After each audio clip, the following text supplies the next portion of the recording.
अस्सलाम वालेकुम सर। ਇਹ ਸਰ ਮੇਰੀ ਨਰਸਰੀ ਸਿਲਵਰ ਕੁਈਨ 5G ਦੀ ਇਹ ਅੱਜ ਤੋਂ ਮੈਂ 10 ਕੁ ਦਿਨ ਪਹਿਲੇ ਲਾਈ ਸੀਗੀ और माशाल्लाह बड़ी अच्छी इनकी जर्मीनेशन हुई है। तकरीबन कोई पौधा भी नहीं, 2-4 पौधे विचों जिहड़े है ने डैमेज होए ने, जिहड़े नहीं उगे हो सकता भी उगा नूं बी किते गहरा लग गया होवे उन्हां दा। और देखो कितनी ज़बरदस्त 10 दिनां च हो गई माशाल्लाह। एक ही दिन सारे लाया। देखो कुछ पौधे विच जिहड़े ने वो हले बहुत छोटे ने, उनकी वजह यही बनी है कि वो किते बीज गहराई चला गया। बाकी सारे 2 इंच गहरे लाए सी। देखो तुसीं माशाल्लाह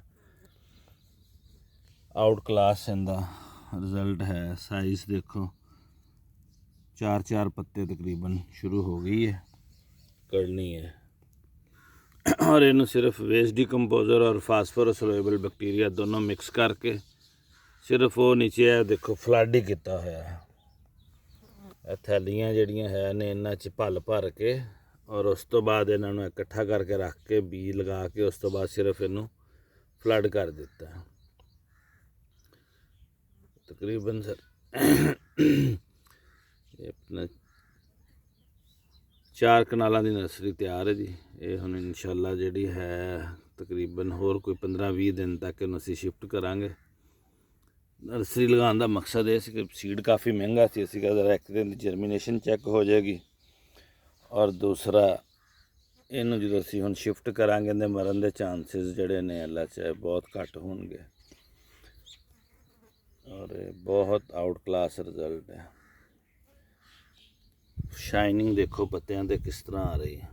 सिर्फ और सिर्फ वेस्ट डिकम्पोजर और सोलेबल बैक्टीरिया फास्फोरस ये दोनों तकरीबन मिक्स करके पानी दे विच थोड़ा जिहा और इहदे नाल सारा इन्हां नूं भर दिता गया। और मेरा ख्याल है इन्हूं असीं 2 या 3 दफ़ा 3 को दफ़ा लगाया पानी 3-4 दिन के वक्फे तो।